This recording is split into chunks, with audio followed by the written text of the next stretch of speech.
ജയിക്ക് പറയുന്ന കേട്ടാ തോന്നും വി.ഡി. സതീശൻ കേരളത്തിന്റെ മുഖ്യമന്ത്രിയെ സത്യപ്രതിജ്ഞ ചെയ്തതിനു ശേഷം നരേന്ദ്രമോദിയെ കണ്ടതിന് ശേഷം വന്ന് നേരെ അങ്ങ് ഒപ്പിട്ട് കൊടുത്താന്ന്. ജയിക്ക് പറഞ്ഞതാണ് ഏറ്റവും ഇൻട്രസ്റ്റിംഗ് ആയിട്ടൊരു പോയിന്റ് ഉണ്ട്. എന്താണെന്നറിയോ? ഒപ്പിട്ട് തള്ളിക്കളഞ്ഞെന്ന്. എന്തിനാ ജയിക്കുക വെറുതെ ഒപ്പിട്ടിട്ട് തള്ളിക്കളയുന്നത്? അല്ലാതെ തള്ളിക്കളഞ്ഞാൽ പോരായിരുന്നോ? നിങ്ങൾ എന്തിനാ ഒപ്പിട്ടിട്ട് തള്ളാൻ പോകുന്നേ? നിങ്ങൾ അന്ന് ഒപ്പിട്ടിട്ട് ഈ തള്ളു മുഴുവൻ നടത്തിയത് കൊണ്ടാണ് ഇന്നത്തെ ഈ ഗതികേടിൽ എത്തിയത്. ഒന്നാമത്തെ കാര്യം. രണ്ടാമത്തത്, മോശപ്പെട്ടതാണ് പി എം ശ്രീ എന്ന് പറയുന്നു. മോശപ്പെട്ട പി എം ശ്രീയിൽ ഒപ്പിട്ടിട്ട് പിറ്റേ ദിവസം ചിന്താവാരികയിൽ ശിവൻകുട്ടി വിദ്യാഭ്യാസ മന്ത്രി ലേഖനം എഴുതിയത് താങ്കൾ വായിച്ചിരുന്നോ? അതിനുശേഷം 22-ാം തീയതി നടന്ന ക്യാബിനറ്റ് മീറ്റിംഗിൽ എന്തുകൊണ്ട് ഇത് മറച്ചുവെച്ചു? മുന്നണിയോട് മറച്ചുവെച്ചു. ഇനി ഞാൻ ചോദിക്കട്ടെ, നിങ്ങൾ അന്ന് ഒപ്പിട്ട പി എം ശ്രീ നല്ലതായിരുന്നോ? നിങ്ങൾ അന്ന് ക്യാബിനറ്റിനെയും മുന്നണിയെയും മറച്ചുവെച്ച പി എം ശ്രീ നല്ലതായിരുന്നോ? നിങ്ങൾ ഈ നാട്ടിലെ സഖാക്കന്മാരെ മുഴുവൻ പറ്റിച്ച് ഒളിച്ചു കടത്തിയ പി എം ശ്രീ നല്ലതായിരുന്നോ? ജോൺ ബ്രിട്ടാസ് പോയി കേന്ദ്ര വിദ്യാഭ്യാസ മന്ത്രിയുമായിട്ട് പാലമിട്ട് നടപ്പാക്കാൻ കൊണ്ടുവന്ന പി എം ശ്രീ നല്ലതായിരുന്നോ? നിങ്ങൾ കൊണ്ടുവന്ന പി എം ശ്രീ തുടരണമോ വേണ്ടയോ എന്ന് നിയമപരമായ ബാധ്യതയെക്കുറിച്ച് പഠിക്കാനാണ് ഇന്നത്തെ ഗവൺമെന്റ് ഒരു മന്ത്രിസഭാ ഉപസമിതിയെ വെച്ചിരിക്കുന്നത്. നിങ്ങൾ പറയുന്ന കേട്ടാത്തൊന്നും ഞങ്ങളാണ് ഇത് കൊണ്ടുവന്നത് അല്ല. നിങ്ങൾ കൊണ്ടുവന്ന നിയമപരമായ ബാധ്യതയെക്കുറിച്ച് പഠിക്കാനാണ് കമ്മിറ്റിയെ വെച്ചിരിക്കുന്നത്. ഇനി ഒരു കാര്യം കൂടി ചോദിക്കട്ടെ, ഇത് ഒപ്പിടാൻ പോയത് ആരാന്നറിയോ? RSS ഗവർണർമാരില്ലാതെ അത്താഴവും പ്രാതലും കഴിക്കാൻ പറ്റാത്ത അസ്ഥിരയുള്ള പിണറായി വിജയൻ 10-ാം തീയതി 2025 ഒക്ടോബർ മാസം 10-ാം തീയതി നരേന്ദ്രമോദിയെ കണ്ടതിന് ശേഷം 6 ദിവസത്തിന് ശേഷമാണ് ഇത് ഒപ്പിട്ടത്. അച്ഛന്മാരുടെ മക്കൾ ആരെങ്കിലും അമ്മയുടെ പെൻഷൻ കാശുകൊണ്ട് IT കമ്പനി തുടങ്ങിയിട്ട് മാസപ്പടി വാങ്ങിയതിന്റെ അന്വേഷണം നേരിടുന്നില്ല. അതുകൊണ്ടാണ്. അപ്പൊ ഞങ്ങൾക്ക് ആക്ഷേപമുണ്ടെന്നേ. ആ നിർമ്മല സീതാരാമനുമായിട്ടുള്ള ചർച്ച നടത്തിയില്ലേ? KV തോമസിന് പുട്ടും കടലയും കൊടുത്തിട്ട് ആ ചർച്ചയിൽ എന്താ സംസാരിച്ചത്? അതറിയണ്ടേ? അമ്പലക്കള്ളന്റെ വക്കീലിനെ UDF സർക്കാർ വന്നപ്പോൾ പ്ലീഡറാക്കി വെച്ചു. തെറ്റായിരുന്നു എന്ന് ഞങ്ങൾ പറഞ്ഞു. അത് ഞങ്ങൾ തിരുത്തി. അയാൾ ഒരു കേസ് പോലും നോക്കുന്നതിന് മുമ്പ്, ഫയൽ ആക്സസ് ചെയ്യുന്നതിന് മുമ്പ് തിരുത്തി.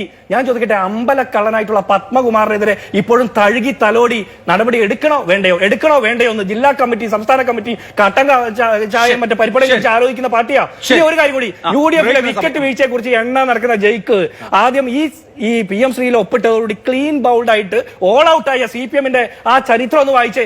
ആരാ ഒപ്പിട്ടത്? ആയിരക്കണക്കിന് കോടി രൂപയുടെ നിക്ഷേപത്തെ തുടർന്ന് അന്തർദേശീയ നിലവാരത്തിലേക്ക് ശിരസുയർത്തപ്പെട്ട സർക്കാർ സ്കൂളുകളാണ് കഴിഞ്ഞ 10 വർഷക്കാലത്തിന്റെ നീക്കിബാക്കി. ലീഗും കോൺഗ്രസും സമഞ്ജസമായി വിദ്യാഭ്യാസ മേഖല കൈകാര്യം ചെയ്തപ്പോൾ അന്നത്തെ ഏറ്റവും ഒടുവിലത്തെ ഉൽപ്പന്നം എന്തായിരുന്നു? സമരമൊഴിഞ്ഞ രാത്രികളുടെ മറവിൽ ഒരു പൊതുവിദ്യാഭ്യാസ സ്ഥാപനം ബുൾഡോസർ ഉപയോഗിച്ച് ഇടിച്ചു നിരത്തി. കുട്ടികൾ പേടിച്ച് ജീവനം കൊണ്ട് ഓടി കേരളത്തിന്റെ പൊതുവിദ്യാഭ്യാസ മേഖലയിൽ നിന്ന്.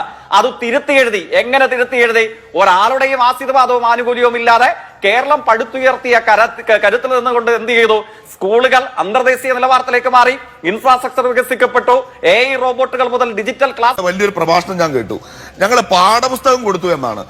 ഇവിടെ ഈ ഞങ്ങളുടെ ഗവൺമെന്റ് അധികാരത്തിൽ വരുമ്പോ നിങ്ങൾ പാഠപുസ്തകം അച്ചടിക്കുന്ന തമിഴ്നാട്ടിലെ കമ്പനിക്ക് പണം കൊടുക്കാത്തതിന്റെ പേരിൽ പാഠപുസ്തകങ്ങൾ അച്ചടി പൂർത്തിയാക്കാതെ വന്നപ്പോ താങ്കൾ ഇവിടെ ഇരുന്ന് പരിഹസിച്ച ലീഗിന്റെ മന്ത്രി താല്പര്യമെടുത്ത് കൊടുത്ത പാഠപുസ്തകം കൊണ്ടാണ് ഇപ്പൊ കേരളത്തിലെ കുട്ടികൾ ഇരുന്ന് പഠിക്കുന്നത് എന്ന് അങ്ങ് മറന്നു പോകണ്ട.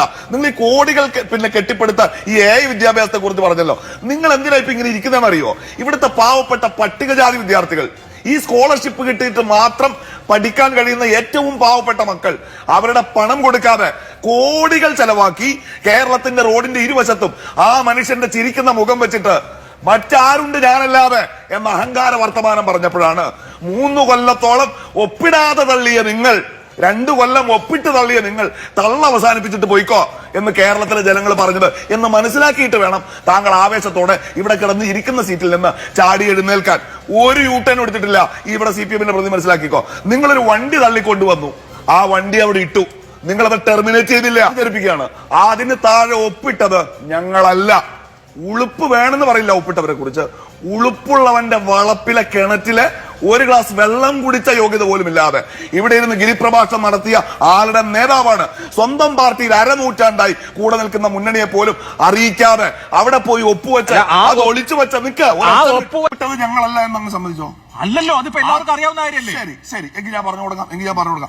അപ്പോ അങ്ങനെ ഒപ്പിട്ട് കയ്യോടെ പിടിക്കപ്പെട്ട് വണ്ടി തള്ളിക്കൊണ്ടിരിക്കെ അങ്ങാടിയിൽ വെച്ച് മുണ്ടഴിഞ്ഞു വീണതിന്റെ ജാള്യത മറയ്ക്കാൻ ഇവിടെ വന്നിരുന്ന് ചിലക്കുന്ന ആൾക്ക് രാഷ്ട്രീയ മറുപടി മാത്രമേ ഉള്ളൂ. പക്ഷെ അഭിലാഷ് എന്ന മാധ്യമ പ്രവർത്തകന് ഞാൻ സത്യസന്ധമായി അക്കൗണ്ടബിൾ ആയ ഒരു പൊതുപ്രവർത്തകൻ എന്ന നിലക്ക് മറുപടി പറയും.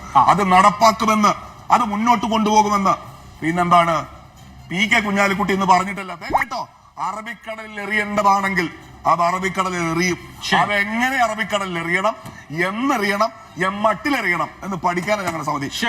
Before taking further action with respect to the implementation of MIU, Vasuki IASന്റെ കത്ത് അവസാനിക്കുകയാണ് കേട്ടോ. അതായത് ഇത് നടപ്പാക്കുന്നതിന് മുൻപ് ഈ കൺസേണുകളൊക്കെ ഒന്ന് പരിശോധിക്കട്ടെ എന്നാണ് ആ കത്തിൽ പറയുന്നത്. അത് ടെർമിനേറ്റ് ചെയ്തിട്ടില്ല, നിങ്ങളത് ക്യാൻസൽ ചെയ്തിട്ടില്ല. ഒരു ഊരാക്കുടുക്കിന്റെ മുൻപിൽ ഞങ്ങളെ നിർത്തിയിട്ട് തലയൂരി പോകുന്ന പണിയാണ് നിങ്ങളെടുത്ത്. ഉളുപ്പ് വളപ്പൊന്നൊന്നും ഞാൻ നീട്ടി പറയുന്നില്ല. ഉളുപ്പ് എന്നൊരു വാക്ക് മലയാളത്തിൽ ഉണ്ട്, അത് മറന്നു. എന്തായാലും ഊരാക്കുടുക്കാണെങ്കിൽ ആ